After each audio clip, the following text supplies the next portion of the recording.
Hola a todos y bienvenidos un hermoso día más al canal de Perros de la Guerra. Hoy arrancamos campaña nueva, adentrándonos en las maravillas y tragedias del periodo Sengoku japonés, en esta ocasión de la mano de Oda Nobunaga y de su padre Nobuhide. Preparad palomitas y refrescos porque es hora de hablar de historia. El periodo Sengoku se podría decir, aunque no de forma unánime, que comienza con la Guerra Onin, en el año 1467. En aquel entonces, la máxima autoridad en Japón era el emperador Go Tsuchimikado, pero como algunos ya sabéis, su rol era poco más que el de una figura decorativa relegada a ceremonias y actos oficiales. El verdadero poder político y militar lo ostentaba el shogun, Ashikaga Yoshimasa, y se trataba de un cargo hereditario que llevaba casi un siglo y medio en manos de la familia Ashikaga. La administración del territorio, fuera de Kioto, recaía en los llamados shugo. Aquí veis cómo estaban repartidos en función de las provincias asignadas en 1467. Las que no tienen shugo, en la región más oriental, es porque se administraban localmente y de forma distinta. Amplío un poco el mapa para que lo veáis mejor. Los clanes o familias más importantes a nivel político eran Hosokawa, Hatakeyama y Shiba. Por parentesco, los tres llegaron a usar en algún momento el mon del clan Ashikaga, por lo que veis a dos de ellos con el mismo emblema. Ahora se sumaba a este trío el clan Yamana, que dominaba buena parte de la región de Chugoku. La guerra Onin, entre otras muchas causas, estalló por una disputa sobre el sucesor del shogun Yoshimasa, que no tenía herederos.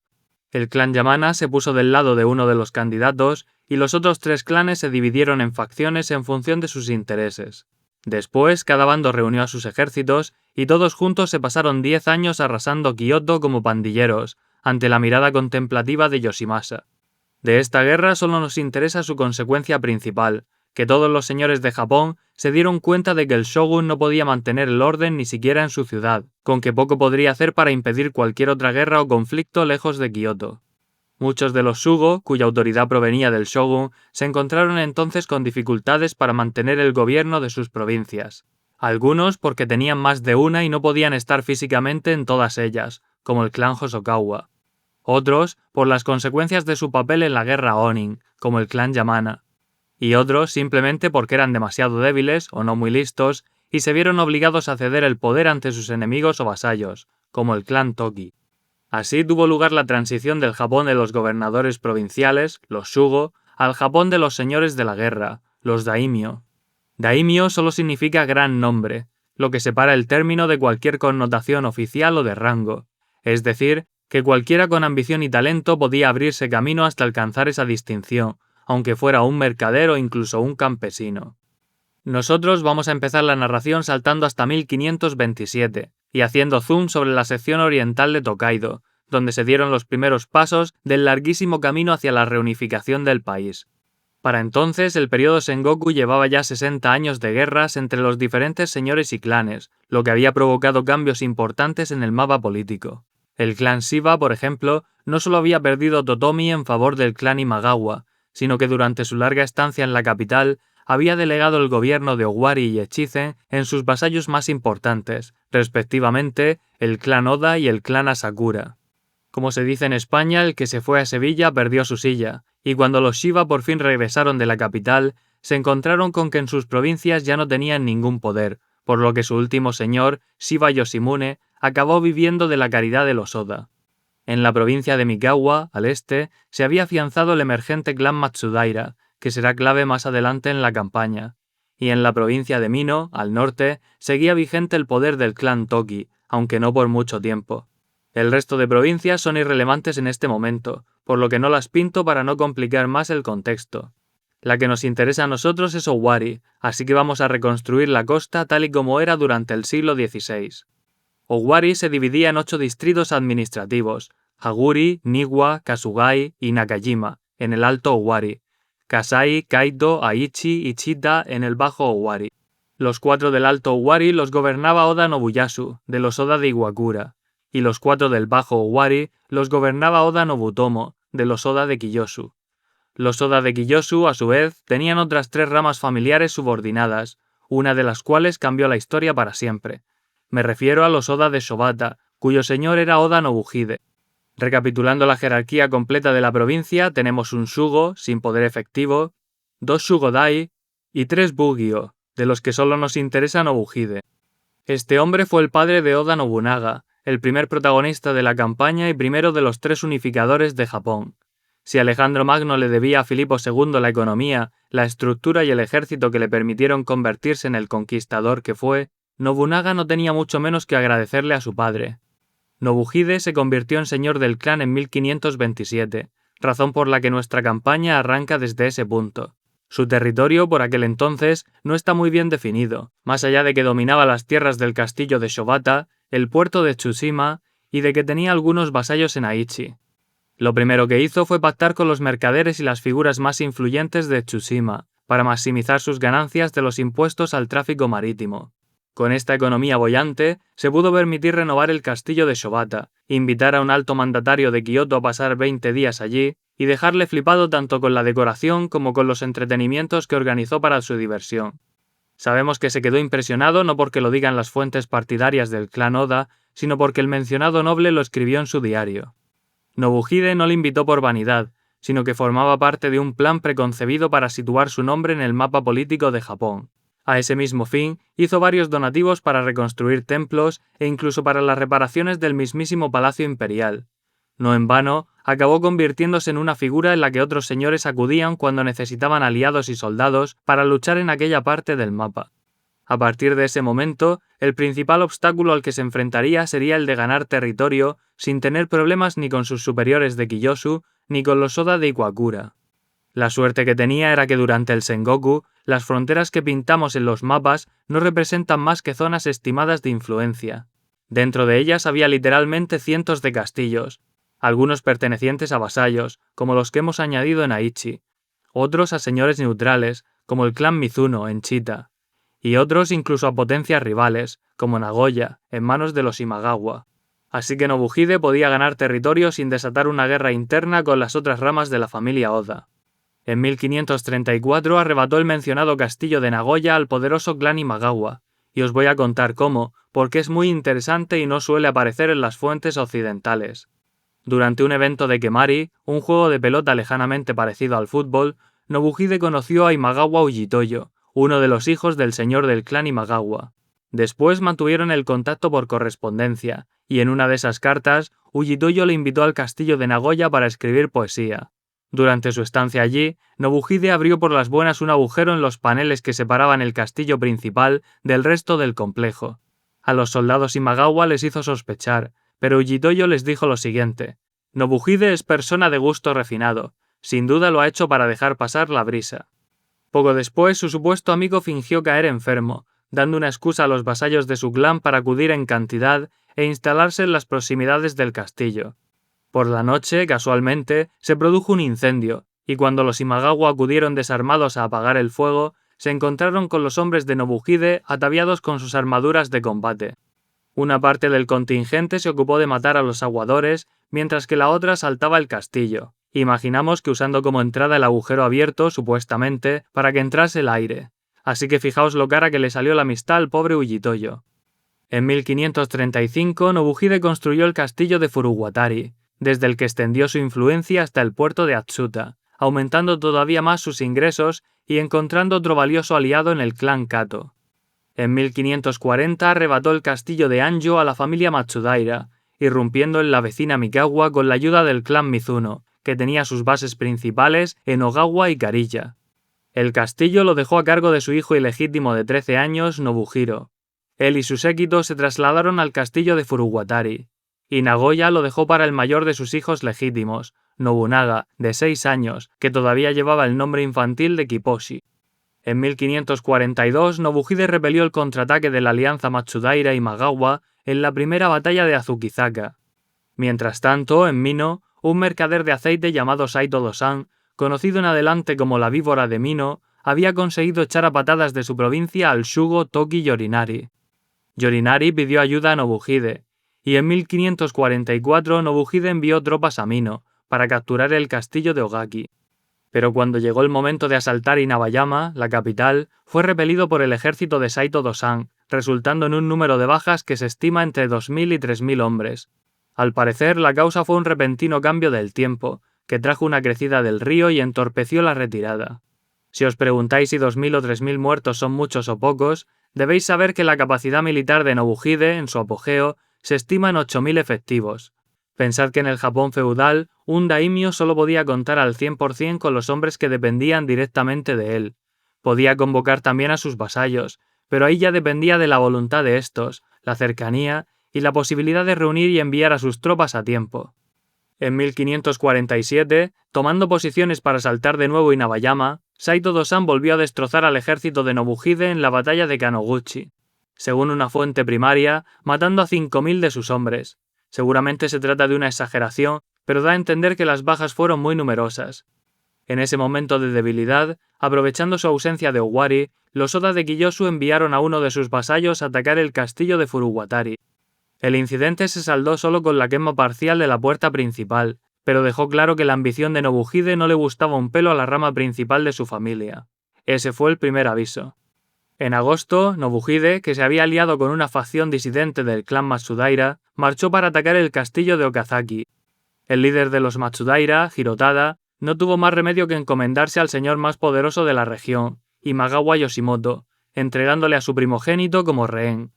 Este niño de 6 años se llamaba Takechiyo, aunque vosotros le conoceréis por el nombre de Tokugawa Ieyasu.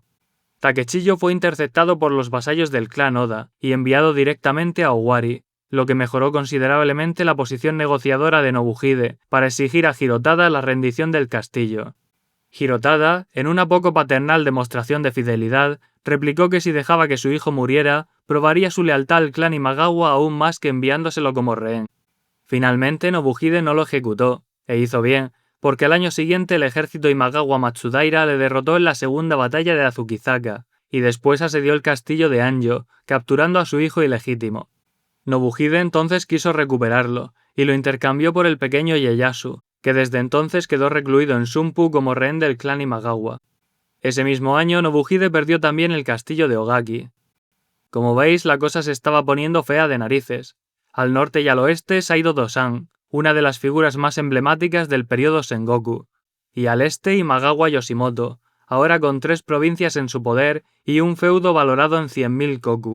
¿Y qué demonios son 100.000 koku? Me alegro de que lo preguntéis. Un koku era teóricamente el peso de arroz que se necesitaba para mantener a un hombre durante un año. Más adelante en la campaña, 100.000 nos parecerá una minucia, pero en este punto de máxima excisión, el territorio estaba dividido en miles de feudos, y además el cultivo de arroz no había alcanzado su máxima eficiencia, por lo que la producción era mucho menor. Por si no tuviera bastante con esos dos formidables oponentes, Nobuhide también se enfrentaba en Owari a la rivalidad de los Oda de Kiyosu. ¿Qué podía hacer en esta situación tan difícil y rodeado de enemigos? Pues sin más remedio tuvo que recurrir a intermediarios para firmar la paz, primero con sus parientes de Kiyosu, y después con Saito Dosan. El pacto con este último se formalizó de la manera habitual, con una boda. Nobuhide casó a su hijo Nobunaga, de 14 años, con una hija de Saito Dosan llamada Kicho, de 13 años. Después se trasladó al castillo de Suemori, de reciente construcción, y allí murió por enfermedad. El año no está claro y depende del autor. Según Danny Chaplin y el número 50 de Rekishi Gunzo, fue en 1551. Según los más recientes artículos en Shin Rekishi Gunzo y Rekishi Gunzo Collection, fue en 1552. Y al parecer también hay quien dice que 1553 o 1554. Se sabe que tenía 42 años, pero la duda la genera su fecha de nacimiento, por lo que la edad no sirve para resolver el enigma. El funeral de Nobuhide fue por todo lo alto, y acudieron 300 monjes para rendirle homenaje, pero su hijo mayor y heredero, Nobunaga, se presentó vestido de forma inapropiada, incorrectamente peinado y con su katana y su wakizashi a la cintura. Por si no fuera suficiente con la puesta en escena, en lugar de encender una varilla de incienso para presentar sus respetos, cogió un puñado y las tiró contra la pared del altar. No en vano le apodaban Baka Dono, que significa algo así como Lord Idiota, aunque supuestamente un monje presente en la ceremonia aseguró que él iba a ser el hombre que gobernaría todo el país. Seguramente una invención posterior, pero al menos eso es lo que cuenta nuestra fuente principal.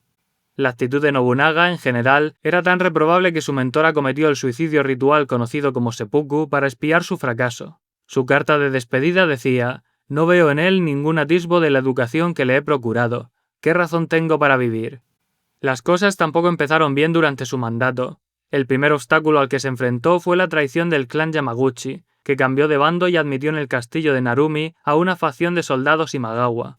Nobunaga se enfrentó a él, pero sus esfuerzos no encontraron más recompensa que la de un empate, con bajas similares en ambos bandos. Oliendo su debilidad, los Oda de Kiyosu decidieron que aquel era el momento perfecto para tomar cartas en el asunto, enfrentándose a sus parientes subordinados. Esta vez no se contentaron con un poco de vandalismo, sino que capturaron los castillos de Matsuba y de Fukata, ambos en manos de vasallos de Nobunaga. Nobunaga partió entonces desde el castillo de Nagoya y dividió a su ejército en 3 columnas, 2 contra los castillos de Matsuba y Fukata, y la tercera, comandada por él mismo, hacia el castillo de Kiyosu. A esta última se unieron las tropas de su tío Oda Nobumitsu, del castillo de Moriyama.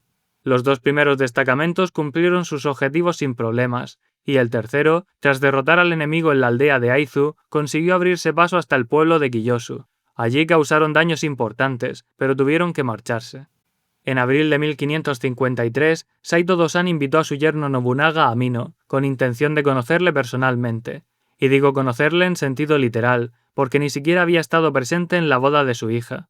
Se cuenta que él mismo se escondió en una cabaña para ver pasar a la comitiva, ya que estaba impaciente por comprobar si los rumores eran ciertos y en verdad su yerno era un idiota. Su objetivo último parecía ser el de burlarse del joven, exhibiéndole ante varios cientos de sus vasallos más importantes como si fuera un animal exótico. Nobunaga, que viajaba con 500 piqueros y otros 500 arqueros y mosqueteros, no le decepcionó. Llevaba un peinado informal, vestía un kimono sin mangas y un pantalón de pieles de tigre y leopardo teñidas de diferentes colores. Además, llevaba colgadas a la cintura un montón de bolsas y calabazas, hasta el punto de que nuestra fuente primaria describe su aspecto ese día, asegurando que parecía un adiestrador de monos.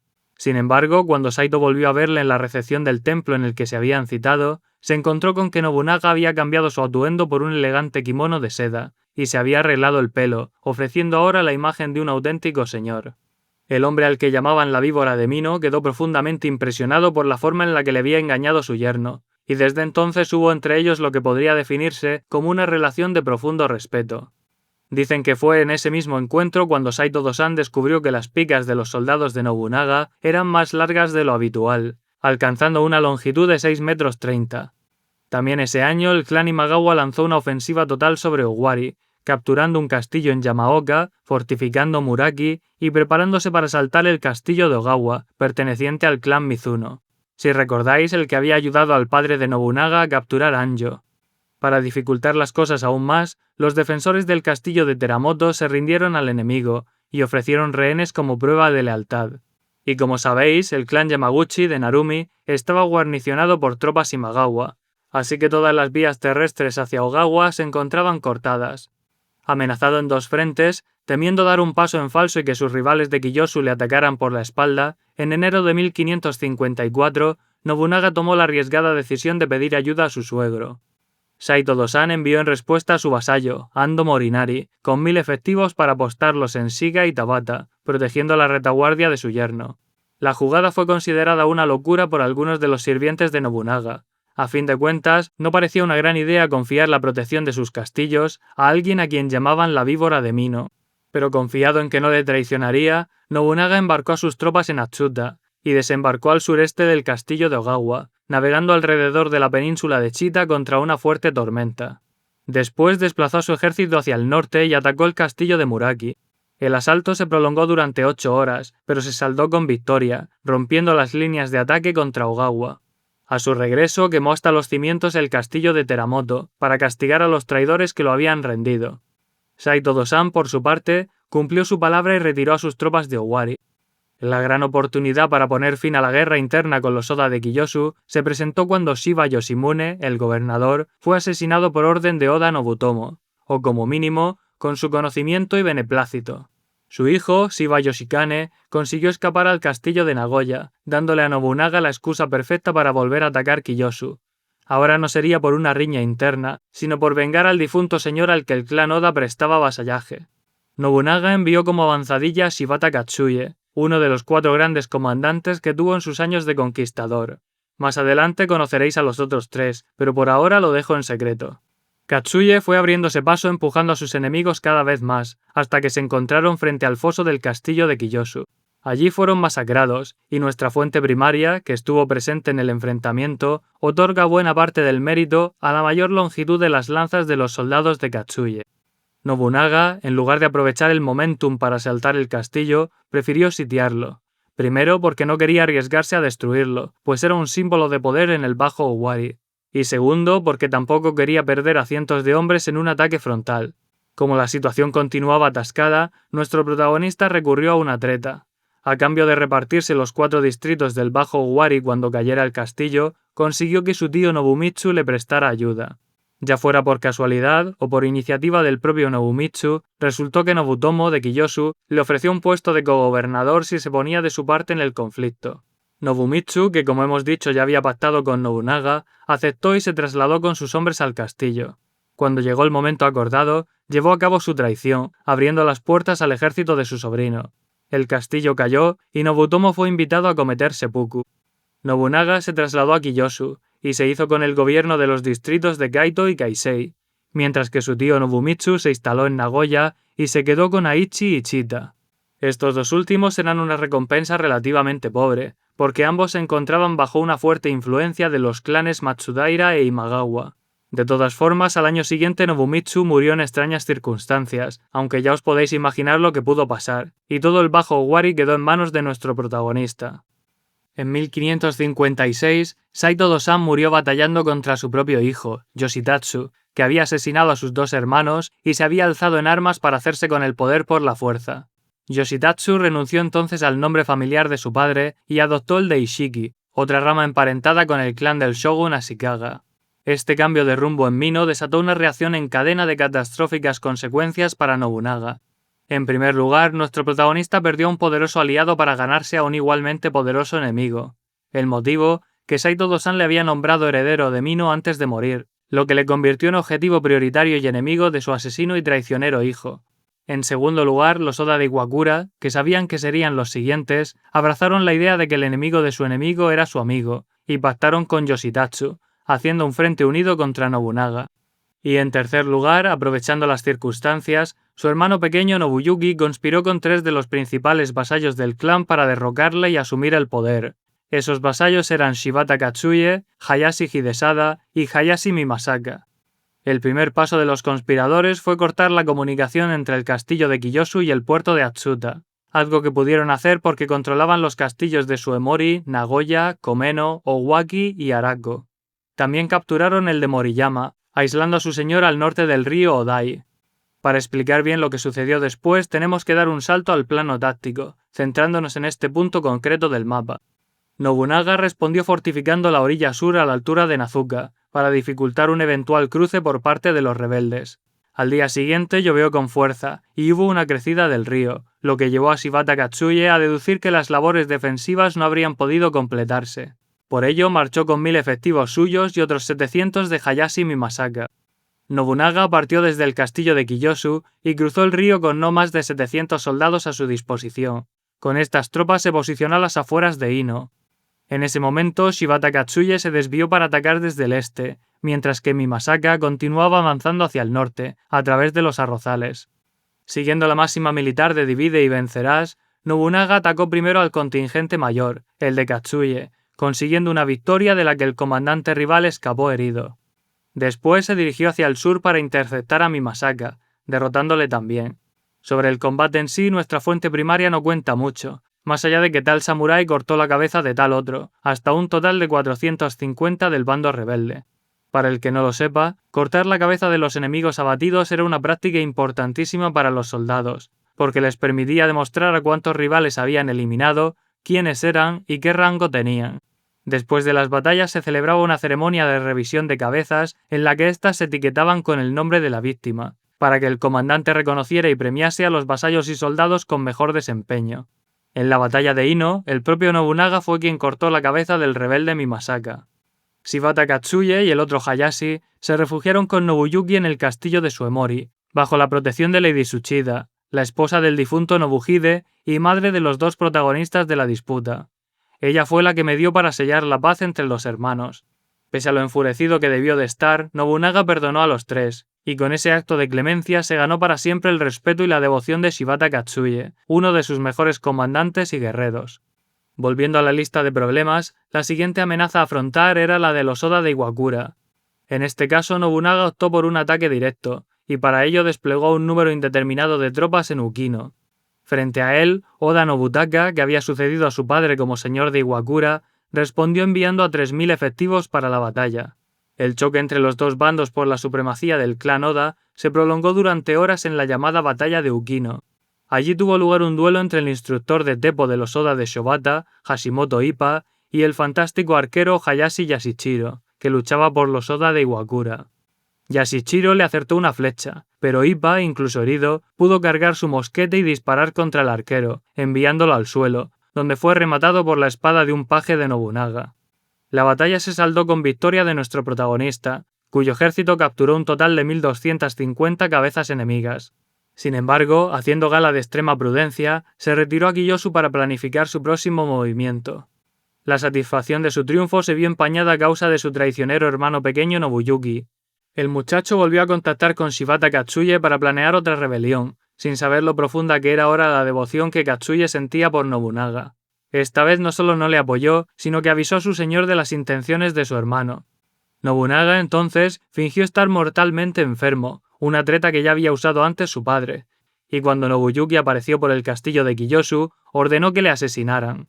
El fratricidio no era algo tan raro en esta época. De hecho, el mismo Nobuyuki había provocado la muerte de otro hermanastro llamado Nobutoki cuando en su rebelión capturó el castillo de Moriyama. Y otro hermanastro más, Nobuhiro, había urdido, sin éxito, una treta para introducir a las tropas de Mino en Owari. 2 años más tarde, Nobunaga volvió a la carga contra Iwakura. Quemó el pueblo y circunvaló el castillo con empalizadas de bambú. Durante 3 meses lo mantuvo bajo fuego constante de flechas incendiarias y mosquetes, enviando a sus hombres a asaltar el foso y las defensas exteriores.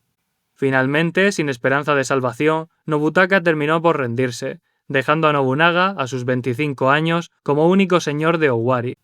Como veis, el camino hasta aquí no resultó nada sencillo, y las traiciones familiares de hermanos y hermanastros a las que tuvo que hacer frente nuestro protagonista, quizás fueron la justificación de uno de sus lemas: lo único en lo que creo es en mi propia fuerza.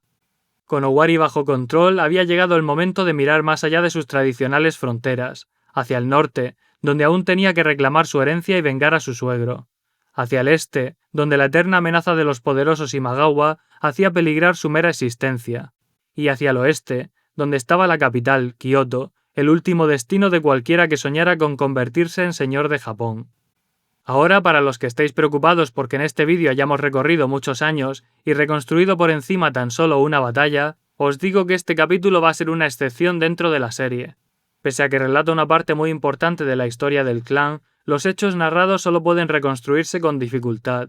El motivo es que nuestra fuente principal, Ota Gyuichi, testigo presencial de muchos de los eventos, escribió 2 obras estructuralmente muy distintas. La primera, compuesta de 15 libros extraordinariamente detallados y precisos, probablemente sustentada en documentos oficiales y cartas, y escrita durante o poco después de los hechos. La segunda, otro libro que actúa como preludio y que seguramente escribió basándose en sus recuerdos o en los de otras personas.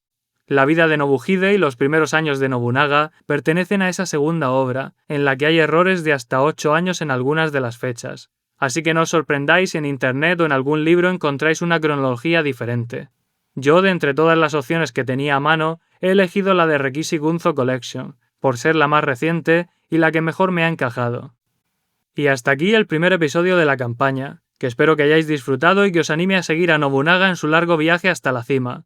Preparaos para encontrar por el camino a enemigos de la talla de Uesugi Genshin, Takeda Shingen o Mori Terumoto. Hasta entonces, que tengáis un buen día, un saludo y hasta la próxima.